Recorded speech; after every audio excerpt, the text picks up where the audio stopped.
لیکن اس کے علاوہ معین شخص ہوگا دجال. یہ معین شخص جو دجال ہوگا اس کے بارے میں بھی ایک تو بالکل متفق علیہ چیزیں ہیں. نمبر ایک کہ وہ شخص ہے، قطعی ہے، یقینی ہے، اس کا حلیہ بھی حضور صلی اللہ علیہ وسلم نے احادیث کے اندر بیان کیا ہے. دوسری بات یہ کہ اس کے ہاتھ میں قوانین قدرت، گویا کہ تسخیر کائنات گویا کہ نقطۂ عروج کو پہنچ چکی ہے. تمام اختیارات الہی تقریباً اس کے ہاتھ میں آ چکے ہوں. جو بڑے سے بڑے معجزے اللہ تعالیٰ نے نبیوں کو دیے ہیں وہ معجزے کر کے دکھائے گا. وہ مردہ کو زندہ کرے گا، مردہ لوگوں کی افواہوں کو لے کر آئے گا، ان کی روحوں کو، اگرچہ جھوٹی روحیں ہوں گی، وہ شیاطین جن ہوں گے جو ان کا بھیس بدل کر آئیں گے، لیکن یہ کہ وہ لوگوں سے کلام کریں گی. یہ اسپرچولیزم جو اپنی انتہا کو پہنچا ہوا ہے یورپ میں اور مغرب میں، یہ در حقیقت اسی کا ایک مظہر ہے. وہ کھلے بیابان کو کہے گا جہاں بالکل جٹیل جو ہے وہ صحرا تھا، گل و گلزار کر دے گا جب چاہے گا. جب چاہے گا جہاں چاہے گا بارش برسائے گا. فاصلہ اس کے لیے بے معنی ہوگا. اس کی سواری وہ ہوگی کہ جس کے دونوں کانوں کے درمیان فاصلہ 80 ہاتھ کا ہوگا. یہ سارے جو آج آپ کی اس ٹیکنالوجی کی جو انتہا جا رہی ہے اور جدھر جا رہی ہے، اس کو اچھی طرح سمجھ لیجیے. آج سے 100 سال پہلے شاید انسان ان چیزوں کا تصور نہ کر سکتا. وہ کوئی سواری ایسی بھی ہو سکتی ہے جس کے دو کانوں کے درمیان کا فاصلہ جو ہے وہ 80 ہاتھ کا ہو. آپ کے یہ سارے جیٹس جو ہیں وہ کیا ہیں؟ ان کے رڈارز جو لگے ہوئے ہیں، دونوں کان ہیں ان کے. اس کا ایک قدم اگر مدینے میں ہوگا تو دوسرا بیت المقدس میں ہوگا. اس کی آواز پوری دنیا میں سنی جائے گی. سنی جا رہی ہے کہ نہیں؟ یہ ساری قدرت، ساری قوتیں، تسخیر کائنات کلیتاً ایک آدمی کو چیر کر دو ٹکڑے کرے گا، دونوں ٹکڑوں کو علیحدہ کرے گا، ان کے درمیان چلے گا اور پھر ان دونوں کو جوڑے گا اور کھڑا کر دے گا. احادیث میں ساری موجود ہے. سرجری جدھر جا رہی ہے کوئی عجب نہیں کہ وہاں تک آدمی پہنچ جائے. فریز کر کے تو یہ معاملہ اب ہو ہی سکتا ہے، لیکن یہ کہ ابھی اگلا اور قدم کیا ہوگا کچھ نہیں کہہ سکتے. یہ چیزیں تو ہے متفق علیہ. البتہ کچھ معاملات کے اندر احادیث میں کچھ اختلاف پایا جاتا ہے اور یہ مشکلات الحدیث میں سے. اور میں بھی چونکہ اس مسئلے میں اب تک بھی کسی درجے میں ابھی قطعیت کے ساتھ میں کوئی بات نہیں کہہ پا رہا ہوں، لیکن اب چونکہ گمان غالب کے درجے میں ایک رائے تک پہنچ چکا ہوں، اس لیے میں نے آج اس بات کو آپ تک پہنچانے کے لیے یہ عنوان اختیار کیا. اس لیے کہ حدیث میں جو آتی ہے تفاصیل، اس سے معلوم ہوتا ہے کہ یہ دجال دو دجل کرے گا. یا تو وہ دو دجل کرنے والے دو دجال علیحدہ ہیں، یا یہ دونوں دجل کرنے والا شخص ایک ہی ہے. بس یہ مسئلہ ہے کہ جو آج تک مجھ سے حل نہیں ہوا تھا، اب تک کہنا چاہیے آج تک نہیں.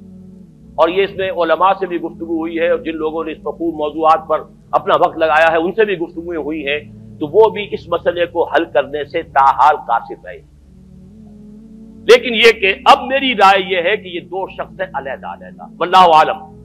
لیکن ایک رائے تک میں پہنچ چکا ہوں، اس لیے وہ رائے آپ کے سامنے رکھ رہا ہوں، اور آپ کے ذریعے سے وہ آگے بھی پھیلے گی تو اہل علم کے ساتھ جو ہے اس معاملے کے اندر تبادلہ خیالات کی بھی نوبت آئے گی انشاءاللہ.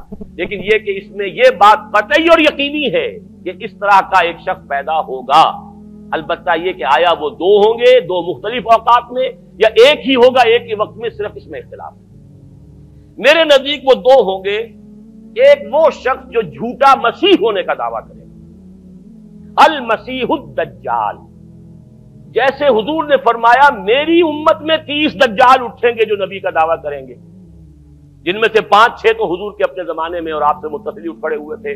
بعد میں محمد علی باب ہو، بہاء اللہ ہو، قادیانی اور نہ معلوم کہاں کہاں کون کون اٹھے ہوں گے، واللہ عالم.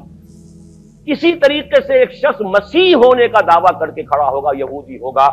یہ ہے اصل میں وہ شے. اور اس میں جو ان دونوں شخصیتوں کے مابین اگر کوئی ذرا سا اگر ابہام رہا ہے تو میں ایک حدیث بھی نوٹ کر کے لایا تھا، حضرت عبادہ ابن صامت رضی اللہ تعالی عنہ سے ہے، عن رسول اللہ ہے، انی حدثتکم عن الدجال حتی خشیت اللہ تعقلوا. میں نے تمہیں دجال کے بارے میں بہت سی باتیں بتائی ہیں تو مجھے یہ گمان ہوا کہ شاید تم اسے سمجھ نہ پاؤ. یہ اندیشہ خود حضور صلی اللہ علیہ وسلم کو ہوا ہے، اور یہ سنن ابی داؤد کی روایت ہے۔ بہرحال میں جو کچھ عرض کر رہا ہوں کہ میں اس رائے تک پہنچاؤں کہ یہ دو علیحدہ شخصیتیں ہیں۔ ایک تو یہ ہے کہ ایک مسیح الدجال کھڑا ہوگا یہ ایک دعویٰ کر کے کہ میں مسیح ہوں، چونکہ اس کا زمانہ بالکل قریب آ چکا، اس لیے میں آپ کو اس کے بارے میں خبردار کر رہا ہوں۔ دوسرا جو مسیح جس کی شخصیت مسیح دجال کی آتی ہے، دجال اکبر، میں صرف اشارہ کروں گا، پھر کبھی انشاءاللہ اس موضوع پر تفصیل سے گفتگو ہوگی، وہ میرے نزدیک بالکل قریب قیامت کی ایک علامت ہے۔ جو خدائی کا دعویٰ کرے گا وہ جھوٹا خدا ہوگا، یہ جھوٹا مسیح ہوگا، المسیح الدجال۔ الدجال الاکبر وہ ہوگا کہ جو قیامت کے بالکل قریب کی تین نشانیاں ہیں، جبکہ وہ آ جائیں گی تو حدیث میں آتا ہے کہ اس کے بعد کسی شخص کے ایمان لانے کا، توبہ کرنے کا فائدہ نہیں ہوگا۔ ویسے تو علامات قیامت جو ہے ان میں سب سے پہلی میں نے بتایا تھا حضور کی بعثت خود علامات میں سے، اس کے بعد 10 علامتیں حضور نے گنوائی ہیں اور وہ تدریجاً پوری ہوتی چلی جائیں گی۔ آخری علامات کے لیے حدیث سن لیجئے، عن ابی ہریرہ رضی اللہ تعالی عنہ قال قال رسول اللہ صلی اللہ علیہ وسلم ثلاث اذا خرجنا لا ينفع نفسا ایمانا لم تكن آمنت من قبل او کسبت فی ایمانها خیرا، طلوع الشمس من المغرب وخروج الدجال ودابۃ الارض۔ تین نشانیاں وہ ہیں کہ جب وہ ظاہر ہو جائیں گی تو پھر کسی کا ایمان لانا مفید نہیں ہوگا جو پہلے ایمان نہیں لایا تھا، یا جس نے اس سے قبل اپنے ایمان میں کچھ اعمال صالحہ کی کمائی نہیں کی تھی۔ یعنی گویا کہ توبہ کا دروازہ بند ہو جائے گا۔ جیسے جب موت کے آثار شروع ہو جاتے ہیں تو توبہ کا دروازہ انسان کے لیے بند۔ اب جب موت کے آثار شروع ہو گئے اب توبہ کرنا فائدہ نہیں، اس سے پہلے توبہ کا دروازہ کھلا ہوا، معلوم یغرغر، جبکہ وہ موت کے آثار شروع ہو جاتے ہیں، گھنگرو بولنا شروع ہو جاتا ہے، معلوم ہوتا ہے کہ اب جا رہا ہے، اب توبہ بیکار۔ اسی طریقے سے پوری نوع انسانی کے لیے توبہ کا دروازہ بند ہوگا ایک وقت میں آ کر کہ اب کسی کے لیے توبہ نہیں، ایمان نہیں، اور اس کے لیے 3 علامتیں بیان ہوئی ہیں، یہ بھی مسلم شریف کی روایت ہے۔ آپ نے فرمایا 3 چیزیں وہ ہیں کہ جب وہ ظاہر ہو گئیں تو پھر کسی کا ایمان لانا جو اس سے پہلے ایمان نہیں لایا تھا، اور اپنے ایمان میں اس نے کچھ اعمال صالحہ کی کمائی نہیں کی تھی، اب قتل مفید نہیں ہوگا اس کے لیے ایمان لانا۔ وہ 3 نشانیاں ہیں، طلوع الشمس من المغرب، سورج مغرب سے طلوع ہوگا، نظام شمسی میں کوئی اختلال ایسا ہوگا کہ جس سے سورج بجائے مغرب سے نکلے گا، وہ خروج الدجال ودابۃ الارض، ایک زمین سے کوئی چوپایا برآمد ہوگا، بعض احادیث میں آتا ہے کہ مروہ کے قریب سے وہ برآمد ہوگا جو گفتگو کرے گا انسانوں سے، یہ بالکل خرق عادت، یعنی وہ چیزیں کہ جن کا کوئی تعلق اب اسباب جو ہے دنیا کے ان سے کوئی تعلق نہیں ہے، کوئی فزیکل لا سے تعلق نہیں ہے، وہ بالکل معجزے ہوں گے، خرق عادت ہوگا۔ اور خروج دجال، وہ دجال جو خدائی کا دعویٰ کرے گا، اور حدیث میں آتا ہے کہ بہت کم لوگ ہوں گے کہ جو اس کے سامنے رک سکیں گے، اکثر و بیشتر جو کمزور ایمان والے لوگ ہوں گے وہ اسے خدا تسلیم کر کے اس کی پرستش شروع کر دیں۔ میرے نزدیک یہ آخری چھلنی ہوگی جو لگائی جائے گی اہل ایمان کو ایک طرف کرنے کی، اور یہ قیامت کی نشانیوں میں سے، آخری نشانیوں میں سے ہے۔